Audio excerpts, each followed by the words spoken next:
Hello friends, எல்லோரும் எப்படி இருக்கீங்க? நல்லா இருக்கீங்களா? நான் ஃபஸ்ட்டே சொல்கிறேன், உங்களாலேயும் இங்கிலீஷை கொஞ்சம் கொஞ்சமாக பேச முடியுங்க. நம்ம டெய்லி லைஃப்பில் மற்றவங்க கிட்ட இந்த மாதிரி தமிழ் வாக்கியங்களை நிறைய பேசுவோம். பாருங்களேன், நான் போகணும், நான் படிக்கணும், நான் விளையாடணும், நான் தூங்கணும், நான் சமைக்கணும். இந்த மாதிரி சென்டென்சஸ்லாம் நம்மளால் இங்கிலீஷில் இந்த வீடியோ மூலமாக ஈஸியாக பேச ஆரம்பிக்க முடியுங்க. அதுக்கு உங்களுக்கு இந்த 2 வேர்டு மட்டும் நல்லா தெரிஞ்சால் போதுங்க. அதுதான் ஹாவ் டு, ஹேஸ் டு. இந்த 2 சிம்பிளான வேர்டை வச்சு நம்ம நிறைய சென்டென்சஸை தமிழில் பேசுகிறதெல்லாம் அப்படியே இங்கிலீஷில் பேசி பழகலாம். இந்த ஹாவ் டு, ஹேஸ் டு இந்த 2க்குமே தமிழில் பார்த்திங்கன்னா ஒரே மீனிங் தான். என்ன அப்படின்னா வேண்டி இருக்கிறது அப்படின்னு அர்த்தங்க. ஃபார் எக்ஸாம்பிள் பாருங்களேன், நான் சமைக்க வேண்டி இருக்கிறது, இந்த மீனிங்கும் தமிழில் ஒன்று தான். அதே மாதிரி நான் சமைக்க வேண்டும், இதுவும் ஒன்று தாங்க. வேண்டி இருக்கிறது, வேண்டும், இந்த மாதிரி சென்டென்ஸ் வந்தாவே நீங்கள் ஹாவ் டு, ஹேஸ் டு தான் நீங்கள் யூஸ் பண்ணி பேசணும். இப்போ நம்ம நிறைய சென்டென்சஸை பேச ஆரம்பிக்க போகிறோங்க. இப்போ நம்ம கொஞ்சம் கொஞ்சமாக இங்கிலீஷில் நிறைய சென்டென்சஸ் பேச ஆரம்பிக்க போகிறோம். அதுக்கு முன்னாடி இந்த 3 பாயிண்ட்டை மட்டும் நல்லா ஞாபகத்தில் வச்சுக்கோங்க. நம்ம ப்ரெசண்ட்டில் ஒரு செயலை செய்ய வேண்டியது இருக்குது அப்படின்னா அந்த இடத்துல நம்ம ஹாவ் டு, ஹேஸ் டு பயன்படுத்தணும். செகண்ட் பார்த்திங்கன்னா, நம்மளை ஒரு செயலை செய்ய சொல்லி மற்றவங்க ஃபோர்ஸ் பண்ணாங்க அப்படின்னா அந்த இடத்துலையும் நம்ம ஹாவ் டு, ஹேஸ் டு தான் பயன்படுத்தணும். தேர்ட் பார்த்திங்க அப்படின்னா, நம்ம ஒரு செயலை செய்ய வேண்டிய அவசியம் இருந்துச்சு அப்படின்னா அந்த இடத்துல நம்ம ஹாவ் டு, ஹேஸ் டு பயன்படுத்தணும். இப்போ தான் நீங்கள் நல்லா கவனமாக கவனிக்கணும். இந்த ஹாவ் டு அப்படிங்கிறத யாராருக்கெல்லாம் பயன்படுத்தணும், இந்த ஹேஸ் டு அப்படிங்கிறத யாராருக்கெல்லாம் பயன்படுத்தணும் அப்படின்ட்டு நமக்கு நல்லா தெரிஞ்சாதான் நம்மளால் ஒரு சென்டென்ஸை பேசவே ஆரம்பிக்க முடியும். அதனால் இதை நீங்கள் நல்லா கவனமாக கவனிங்க. இங்கே பாருங்களேன், ஐ, வி, யூ, தே.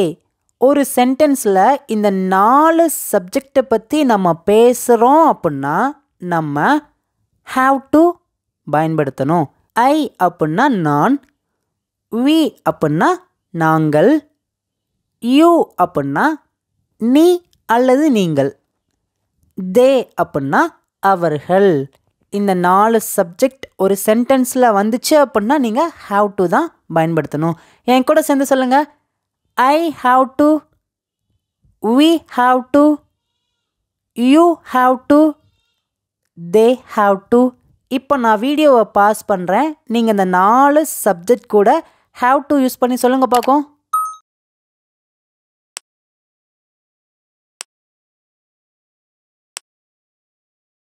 சூப்பருங்க. இப்போ ஹாவ் டு அப்படிங்கிறத எந்த சப்ஜெக்ட் கூட பயன்படுத்தணும்னு சொல்லிட்டு நல்லா தெரிஞ்சிருச்சா? இப்போ ஹேஸ் டு அப்படிங்கிறத எந்த சப்ஜெக்ட் கூட நம்ம பயன்படுத்தணும்னு பார்க்கலாமா? பாருங்களேன், ஹி, ஷி, இட், அவன், அவள், அது. இந்த 3 சப்ஜெக்ட்க்கு நீங்கள் ஹேஸ் டு தான் பயன்படுத்தணும். என் கூட சேர்ந்து சொல்லுங்கள். He has to, she has to, it has to. அவ்வளோதாங்க. இப்போ உங்களுக்கு நான் வீடியோவை பாஸ் பண்ணுறேன். இந்த 3ஐயுமே நீங்கள் வாயை திறந்து சொல்லுங்கள் பார்க்கும்.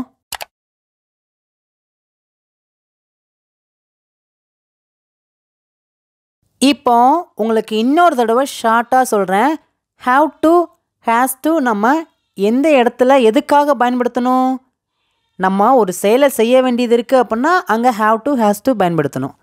நம்மளை ஒருத்தங்க ஒரு செயலை செய்ய சொல்லி ஃபோர்ஸ் பண்ணுறாங்க அப்படின்னா அந்த இடத்துல நம்ம ஹாவ் டு, ஹேஸ் டு பயன்படுத்தணும். நம்ம ஒரு செயலை செய்ய வேண்டிய அவசியம் இருக்குது அப்படின்னா அந்த இடத்துல ஹாவ் டு, ஹேஸ் டு பயன்படுத்தணும். இப்போ ஐ, வி, யூ, தே இந்த 4 சப்ஜெக்ட் வந்துச்சு அப்படின்னா ஹாவ் டு பயன்படுத்தணும். ஹி, ஷி, இட் இந்த 3 சப்ஜெக்ட் வந்துச்சு அப்படின்னா ஹேஸ் டு பயன்படுத்தணும். இப்போ நம்ம சென்டென்ஸ் மேக் பண்ணி பேச ஆரம்பிக்க போகிறோங்க. அதுக்கு முன்னாடி நீங்கள் நம்ம இங்கிலீஷ் பேசலாம் சேனலை சப்ஸ்கிரைப் பண்ணாமல் பார்க்குறீங்கன்னா சப்ஸ்கிரைப் பண்ணிவிட்டு வீடியோக்கு ஒரு லைக் பண்ணிட்டு பார்க்க ஆரம்பிங்க. இங்கே பாருங்களேன், நான் ஒரு எக்ஸாம்பிள் எழுதியிருக்கேன். நான் போக வேண்டும், நான் போக வேண்டும்.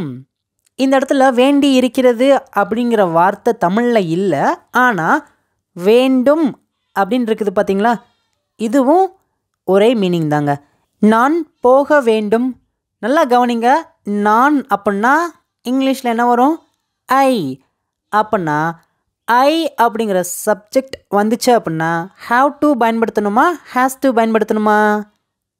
கரெக்டுங்க, சூப்பர். Have to. இப்போ இந்த சென்டென்ஸை சொல்லுங்கள். I have to. இங்கே என்ன வேர்ப் இருக்குது? என்ன செயலை நான் செய்ய வேண்டும் சொல்கிறேன்? போக வேண்டும். போகிறதுக்கு இங்கிலீஷில் என்ன வரும்? கோ. இப்போ இந்த சென்டென்ஸை என் கூட சேர்ந்து சொல்லுங்கள். I have to go. நான் போக வேண்டும். அவ்வளோதாங்க. இப்போ நாங்கள் போக வேண்டும் அப்படின்னா we have to go. we have to go. நீங்கள் போக வேண்டும் அப்படின்னா எப்படி சொல்லலாம்? நீங்கள் அப்படின்னா என்ன வரும்? you. you have to go. you have to go. நீங்கள் போக வேண்டும். நெக்ஸ்ட் ஒன், அவர்கள் போக வேண்டும். they have to go. they have to go. அவர்கள் போக வேண்டும். அவ்வளோதாங்க. இப்போ உங்களுக்கு புரியுதாங்க? இந்த ஹாவ் டு அப்படிங்கிற வேர்டை நீங்கள் நல்லா புரிஞ்சுக்கிட்டீங்க. இதை எந்த இடத்துல பயன்படுத்தணும், யாராருக்கெல்லாம் ஹாவ் டு பயன்படுத்தணும்னு சொல்லிட்டு இந்த சிம்பிள் கான்செப்ட் நீங்கள் நல்லா புரிஞ்சுக்கிட்டீங்கன்னா இதை வச்சு நீங்கள் 500க்கும் 1000க்கும் மேற்பட்ட சென்டென்சஸை நீங்கள் நிறைய பேச ஆரம்பிச்சிடலாங்க. இப்போது இந்த சென்டென்ஸை கொஞ்சம் எக்ஸ்ட்ரா எழுதி நான் நிறைய எக்ஸாம்பிள் கொடுக்குறேன். இங்கே பாருங்களேன். நான் பள்ளிக்கு போக வேண்டும். ஃபஸ்ட் நான் போக வேண்டும் அப்படின்னா ஐ ஹாவ் டு கோ. எங்கே? பள்ளிக்கு. அப்போனா அந்த சென்டென்ஸை நம்ம எப்படி ஃபுல்லாக எழுதலாம்? I have to go school. I have to go school. இந்த சென்டென்ஸ் கரெக்டாங்க? இல்லைங்க, இதில் ஒரு சின்ன மிஸ்டேக் இருக்குது. என்ன அப்படின்னா நீங்கள் நல்லா கவனிங்க. ஸ்கூல் அப்படின்னா பள்ளி அப்படின்னு அர்த்தம். ஆனால் இங்கே பள்ளிக்கு இக்கு அப்படின்னா நம்ம டு ஆட் பண்ணணும். I have to go to school. I have to go to school. நான் பள்ளிக்கு போக வேண்டும். இப்போ பாருங்களேன், இந்த ஹாவ் டு அப்படிங்கிற வேர்டை வச்சு நீங்கள் சரளமாக ஒரு சென்டென்சஸை எழுதவும் பேசவும் உங்களால் முடியுதா? நெக்ஸ்ட்டு பாருங்களேன். நாங்கள் பள்ளிக்கு போக வேண்டும் அப்படின்னு அப்படி சொல்லலாம். ஆன்சர் தெரிஞ்சிச்சுன்னா என் கூட சேர்ந்து பின்னாடியே சொல்லிட்டே வாங்க. we have to go to school.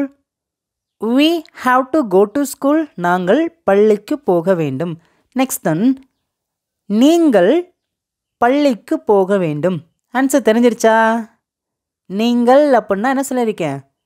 you. இப்போ இந்த சென்டென்ஸை சொல்லுங்க பார்க்கும். you have to go to school. you have to go to school. நீங்கள் பள்ளிக்கு போக வேண்டும். வீடியோ பிடிச்சிருக்காங்க? ஈஸியாக புரியுதா? எல்லாருமே வீடியோக்கு ஒரு லைக் பண்ணிக்கோங்க. உங்கள் ஃப்ரெண்ட்ஸுங்களுக்கு நிறைய பேருக்கு இந்த வீடியோவை ஷேர் பண்ணுங்கள். இப்போ ஃபைனலாக அவர்கள் பள்ளிக்கு போக வேண்டும். இதுக்கு நீங்கள் ஆன்சர் பண்ணுறீங்களா? மறக்காமல் நீங்கள் எல்லாருமே இதுக்கு இங்கிலீஷில் என்ன வருதுன்னு சொல்லிட்டு கமெண்ட்ஸில் டைப் பண்ணுங்கள். அப்படி பண்ண முடியாட்டிலும் பரவாயில்லைங்க. வாயை திறந்து ஒரு தடவைக்கு 2 தடவை இதை இங்கிலீஷில் சொல்லி பழகுங்க. நெக்ஸ்ட்டு பாருங்களேன். நான் படிக்க வேண்டும். இதை எப்படி சொல்லலாம் இங்கிலீஷில்? நம்ம ஒரு விஷயத்தை செய்ய வேண்டும் அப்படின்னு சொல்கிறோம் அப்படின்னா அந்த இடத்துல ஹாவ் டு மென்ஷன் பண்ணி நீங்கள் சொல்லணுங்க. என் கூட சேர்ந்து சொல்லுங்கள். நான் படிக்க வேண்டும் அப்படின்னா ஐ ஹாவ் டு என்ன பண்ண போகிறேன், என்ன பண்ணணும்னு சொல்கிறேன்? படிக்க. படிக்க அப்படின்னா இங்கிலீஷில் எப்படி சொல்லலாங்க? Study. I have to study. I have to study. நான் படிக்க வேண்டும். இப்போ நாங்கள் படிக்க வேண்டும் அப்படின்னா எப்படி சொல்லலாம்? we have to study. we have to study. என் கூட சேர்ந்து பின்னாடியே சொல்லிட்டே வாங்க. நெக்ஸ்ட் பாருங்களேன். நீங்கள் படிக்க வேண்டும். you have to study. you have to study. அவ்வளோதாங்க. நெக்ஸ்ட் பாருங்களேன். அவர்கள் படிக்க வேண்டும். they have to study. they have to study. அவ்வளோதாங்க. இந்த மாதிரி நீங்கள் ஐ, we, you, they இந்த 4 சப்ஜெக்ட்க்கு அப்புறம் நீங்கள் ஹாவ் டு யூஸ் பண்ணி நீங்கள் என்ன செயலை செய்ய போகிறீங்களோ அந்த செயலை நீங்கள் சொல்லும்போது பக்காவாக ஒரு சென்டென்ஸை இங்கிலீஷில் பேசிடலாங்க. இப்போ இதோட ஸ்ட்ரக்சர் பார்த்திங்கன்னா ரொம்ப சிம்பிள் தாங்க. ஃபஸ்ட்டு நம்ம என்ன எழுதியிருக்கோம், சப்ஜெக்ட் தான் ஃபஸ்ட்டு இந்த சென்டென்ஸில் எல்லாத்துலேயுமே எழுதியிருக்கோம். அதுக்கப்புறம் ஹாவ் டு எழுதியிருக்கோம். அதுக்கப்புறம் நம்ம என்ன செயலை செய்ய போகிறோமோ அந்த செயலை நம்ம இங்கே எழுதியிருக்கோம். இது தாங்க இந்த சென்டென்ஸோட ஸ்ட்ரக்சர், கட்டமைப்பு அப்படின்னு சொல்லுவோம். ஈஸியாக புரியுதாங்க? ஓகேங்க. இப்போ நம்ம ஹாவ் டு எங்கெல்லாம் பயன்படுத்தலாம், யாருக்கெல்லாம் ஹாவ் டு பயன்படுத்தலாம் சொல்லிட்டு நம்ம ஃபுல்லாக கம்ப்ளீட்டாக பார்த்து முடிச்சாச்சு. இப்போ இதே மாதிரி ஹேஸ் டு எங்கெல்லாம் பயன்படுத்தலாம் சொல்லிட்டு பார்க்கலாங்க. ஹி, ஷி, இட் இந்த 3 சப்ஜெக்டை வச்சு நம்ம ஒரு சென்டென்ஸை பேசுகிறோம் அப்படின்னா இந்த கான்செப்டில் நம்ம ஹேஸ் டு தான் பயன்படுத்தணும். ஃபார் எக்ஸாம்பிள் பாருங்களேன், அவன் சாப்பிட வேண்டும். இது எப்படி சொல்லலாம்? He have to eat. இது கரெக்டாக அப்படின்னா தப்பு. ஹாவ் டு யூஸ் பண்ணக்கூடாது. எப்படி சொல்லலாம்? He has to eat. He has to eat. அவன் சாப்பிட வேண்டும். இப்போ அவள் சாப்பிட வேண்டும் அப்படின்னா எப்படி சொல்லலாம்? சொல்லுங்க பார்க்கும். She has to eat. She has to eat. அவள் சாப்பிட வேண்டும். இப்போ உங்கள் வீட்டில் ஒரு நாய் இருக்குது. நம்ம சொல்கிறோம் அது சாப்பிட வேண்டும் அப்படின்னு சொல்கிறோம். எப்படி சொல்லலாம்? It has to eat. It has to eat. அது சாப்பிட வேண்டும். அவ்வளோதாங்க. இப்போ பாருங்களேன், ராஜா சாப்பிட வேண்டும் அப்படின்னு நம்ம சொல்கிறோம். இது எப்படி சொல்லலாம்? Raja has to eat. Raja has to eat. Raja சாப்பிட வேண்டும். இப்போ அவள் அப்படிங்கிற இடத்துல ராணி அப்படின்னு மென்ஷன் பண்ணி நம்ம பேசலாமா? ராணி சாப்பிட வேண்டும். எப்படி சொல்லலாம்? சூப்பருங்க. Rani has to eat. Rani has to eat. இப்போ ஃபைனலாக உங்களுக்கு ஒரு சின்ன ஹோம்ஒர்க்குங்க. உங்களுடைய பெயரை நீங்கள் மென்ஷன் பண்ணி சாப்பிட வேண்டும் அப்படின்ட்டு மறக்காமல் எல்லாருமே உங்கள் நேமை மென்ஷன் பண்ணி கமெண்ட்ஸில் ஆன்சர் இப்போவே பண்ணுங்களேன். இப்போ என்னுடைய பேரை நான் சொல்கிறேன். மகா ஹேஸ் டு ஈட். மகா ஹேஸ் டு ஈட். மகா சாப்பிட வேண்டும். உங்கள் பேரையும் மறக்காமல் கமெண்ட்ஸில் சொல்லுங்கள். இன்னொரு எக்ஸாம்பிள் பார்க்கலாமா? அவன் சமைக்க வேண்டும். எப்படி சொல்லலாம்? கரெக்டுங்க. He has to cook. He has to cook. அவன் சமைக்க வேண்டும். இப்போ அவள் சமைக்க வேண்டும். எப்படி சொல்லலாம்? She has to cook. She has to cook. அவள் சமைக்க வேண்டும். அவ்வளோதாங்க. நான் உங்களுக்கு ரொம்பவே பேசிக்கான சென்டென்ஸை வச்சு தான் சொல்லி கொடுத்துருக்கேன். நீங்கள் தான் ஒரு பேப்பரில் ஹாவ் டு ஹேஸ் டு வச்சு நிறைய சென்டென்சஸை இங்கிலீஷில் எழுதுங்க. ஒரு கண்ணாடி முன்னாடி நின்றுட்டு ஹாவ் டு ஹேஸ் டு பயன்படுத்தி நிறைய சென்டென்சஸை பேசி பாருங்கள். இப்போ உங்கள் எல்லாருக்குமே நான் டெஸ்ட் வைக்க போகிறேன். உங்களால் ஃபுல்லாக ஆன்சர் பண்ண முடியுமான்னு செக் பண்ணி பாருங்கள். நான் ஹாவ் டு ஹேஸ் டு அப்படிங்கிற தமிழ் சென்டென்ஸை மாற்றி மாற்றி இங்கே எழுதி வச்சுருக்கேன். நீங்கள் தான் இங்கிலீஷில் கரெக்டாக ஹாவ் டு எங்கே வரும், ஹேஸ் டு எங்கே வரும்னு சொல்லிட்டு என் கூட சேர்ந்து பின்னாடியே சொல்லுங்கள். ஃபர்ஸ்ட் ஒன் பாருங்களேன். அவன் விளையாட வேண்டும். இது எப்படி சொல்லலாம்? ஹீ ஹாவ் டுவா, ஹீ ஹேஸ் டுவா? சொல்லுங்கள் பார்க்கும். கரெக்டுங்க. சூப்பருங்க. ஏன் தெரிஞ்சிருச்சு பார்த்தீங்களா? நான் ஆன்சர் பண்ணுறேன். He has to play. He has to play. இந்த இடத்துல நம்ம ஏன் ஹேஸ் டு யூஸ் பண்ணியிருக்கோம் அப்படின்னா, அவன் ஹீ அப்படிங்கிற சப்ஜெக்ட் வந்துச்சு அப்படின்னா ஹேஸ் டு தான் பயன்படுத்தணும். நெக்ஸ்ட் ஒன் பாருங்கள். நாங்கள் விளையாட வேண்டும். we have toவா, we has toவா? சூப்பருங்க. we have to play. we have to play. Next one. நான் விளையாட வேண்டும். I have toவா, I has toவா? Correct. I have to play. I have to play. Next one. அவள் விளையாட வேண்டும். she have to or she has to? சொல்லுங்க பார்க்கும். கரெக்டுங்க. Super. she has to play. she has to play. next one. அவர்கள் விளையாட வேண்டும். they have to or they has to? which one is correct? சூப்பருங்க. they have to play. they have to play. next one. அது விளையாட வேண்டும். எப்படி சொல்லலாம்? it has to play. it has to play. next one. நீங்கள் விளையாட வேண்டும் அப்படின்னா எப்படி சொல்லலாம்? எல்லாருக்கும் ஆன்சர் தெரிஞ்சிருச்சா? சூப்பருங்க. You have to play. You have to play. இந்த 7 சென்டென்ஸில் நீங்கள் எத்தனை சென்டென்சஸை கரெக்டாக யோசித்து சொன்னீங்க அப்படின்னு சொல்லிட்டு மறக்காமல் எல்லாருமே கமெண்ட்ஸில் உண்மையாக ஆன்சர் பண்ணுங்கள். ஃபைனலாக இங்கே நான் 2 தமிழ் சென்டென்ஸ் கொடுத்துருக்கேன். ஃபர்ஸ்ட் ஒன், நான் தூங்க வேண்டும்.